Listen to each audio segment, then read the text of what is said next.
Bismillahirrahmanirrahim. Assalamualaikum warahmatullahi wabarakatuh. Perkenalkan, nama saya Fala Mardika. Pada kesempatan kali ini saya akan menjelaskan simulasi aplikasi inventaris yang menggunakan Kodular.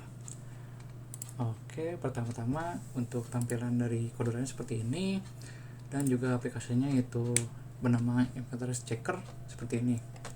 Lalu kita buka aplikasinya. Nah, pada tampilan awal dari aplikasi ini akan menampilkan login yang berisikan email dan password untuk dimasukkan. Jika belum memiliki akun, maka kita bisa membuatnya akun dari fitur ini. Klik buat akun, lalu masukkan akun kita, lalu klik buat akun, maka data tersebut akan masuk ke Firebase Authentication ini. Jika sudah, kita klik login dan masukkan data tersebut. Untuk pada kali ini kita menggunakan akun tes, yaitu tes@gmail.com, passwordnya itu tes134. Klik login, maka login berhasil ditampilkan di bawah. Untuk penjelasan bloknya itu, untuk awalnya itu kita membuat decoration buat dari text boxnya agar menarik. Lalu untuk button kliknya, di sini ada 3 kasus. Jika email dan passwordnya tidak sama dari Firebase, maka akan salah atau tidak bisa login. Lalu ada else if. Jika email atau password kita belum input, maka akan menampilkan silakan masukkan email dan masukkan password. Untuk buat akun kurang lebih sama. Jika si email dan passwordnya tidak sama dari ini, akan muncul pop-up kesalahan gitu. Jika selanjutnya di else if, yaitu sama kurang lebih. Jika email dan password kita belum masukkan, disuruh masukkan password dan email kita. Lalu setelah itu, jika akun sudah dibuat, maka akan muncul notif, yaitu akun sudah dibuat, silakan login. Dan kita menggunakan Firebase Authentication untuk data yang akun-akun disimpan. Oke, selanjutnya kita fitur absen. Nah, di sini akan muncul peringatan disuruh isi tanggal terlebih dahulu. Nah, oke, pada tab ini akan disuruh masukkan tanggal. Kita klik tanggal, masukkan tanggal sekarang. Nah, di sini tuh kan ada anggota dari, misalkan anak-anak dari anak lab. Ini tuh sebagai simulasi jika ingin absen di lab menggunakan aplikasi. Misalkan dari keempat anggota ini tuh Doni itu tidak hadir, maka tidak usah di checklist, yang lainnya di checklist misalkan. Lalu kita kirim, maka akan muncul konfirmasi lagi. Kita klik ya, maka nanti akan muncul data sudah sukses di upload. Setelah itu maka muncul tombol cek data yang nanti akan mengirim kita ke spreadsheet yang kita inputkan data ini. Kita klik. Nah, di sini kan tadi Doni tidak hadir, tidak di checklist, maka kehadirannya tidak hadir gitu. Kurang lebih seperti itu dari fitur ini. Nah, fitur absen ini desainnya seperti ini. Untuk bloknya, awalnya kita disuruh untuk masukkan tanggal, yaitu menggunakan notifier. Selanjutnya kita memasukkan variabel untuk global URL ini, yaitu dari spreadsheet yang kita ingin ubah-ubah. Lalu di sini data picker, yaitu untuk hari, bulan, dan tahunnya. Nah, di sini jika button kirim sudah ditekan, maka muncul pop-up, yaitu untuk konfirmasi apakah untuk mengirimkannya. Jika kita memilih ya, maka akan mengirimkan data-data yang tadi kita inputkan, yaitu tanggal, nama, checkbox. Setelah itu, jika si webnya sudah merespon, maka akan memunculkan notif itu sudah sukses dikirim, maka muncul button satu. Itu button satu itu untuk tadi cek data gitu kan. Nah, cek data itu nanti akan mengubah screen ke data absen ini, kurang lebihnya seperti itu. Selanjutnya ke inventaris. Sama sebelumnya seperti absen, kita disuruh mengisi tanggal. Oke, kita masukkan tanggal terlebih dahulu. Nah, di sini kan terdapat list barang, itu ada 4, dan juga total barang.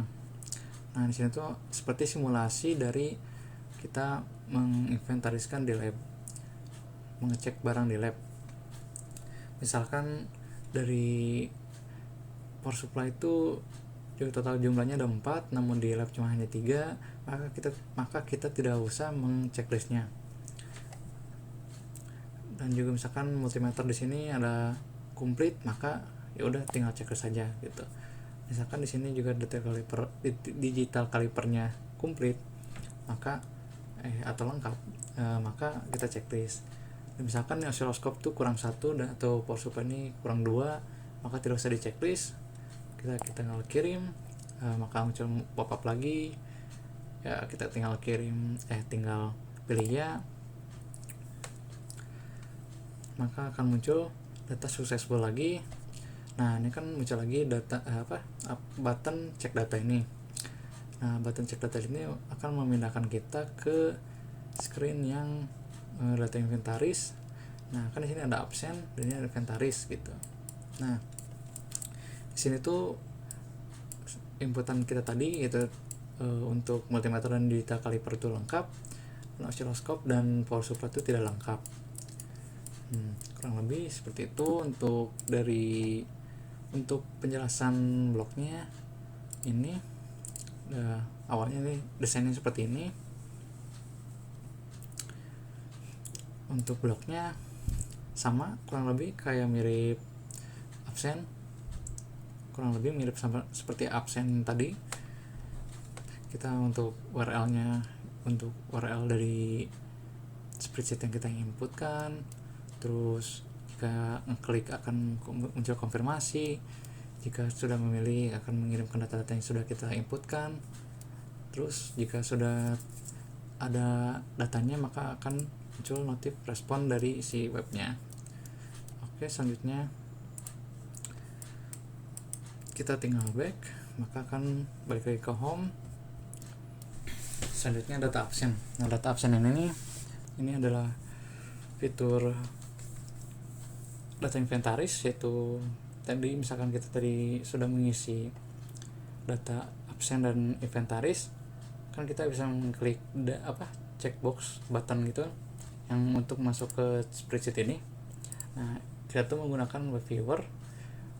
Untuk bloknya seperti ini, masukkan web viewernya itu link dari spreadsheetnya, lalu jika kita mencet kembali, si web view-nya kita loading stopnya dimatikan, lalu masuk ke home screen lagi. Kurang lebih seperti itu. Menu selanjutnya itu menu peminjaman. Nah, peminjaman ini sebagai simulasi untuk kita jikalau ingin meminjam barang di lab. Nah, di sini juga bisa, misalkan teman kita tuh ingin meminjam, misalkan Doni ini tuh ingin meminjam oscilloscope gitu. Ya udah tinggal inputkan terus berapa jumlah benda yang ingin diinputkan, misalkan 2 gitu kan, kita kirim, akan muncul pop-up lagi, itu kirim, dan data sudah dikirim akan muncul lagi. Dan setelah itu kita klik kembali. Nah, data tersebut tuh yang sudah kita inputkan maka akan muncul di tab pengembalian ini. Kita klik.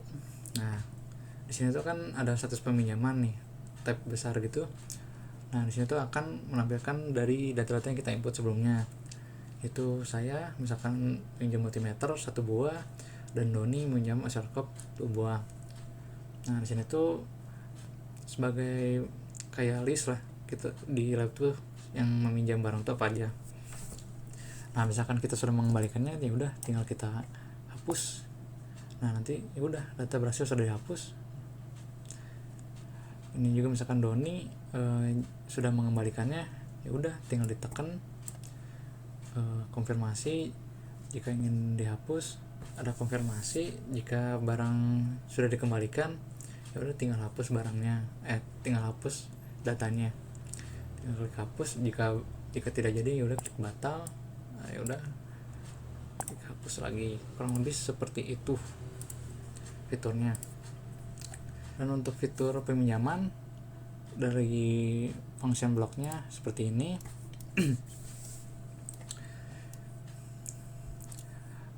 Untuk awalnya sama, untuk text box dan ininya didekorasikan agar menarik.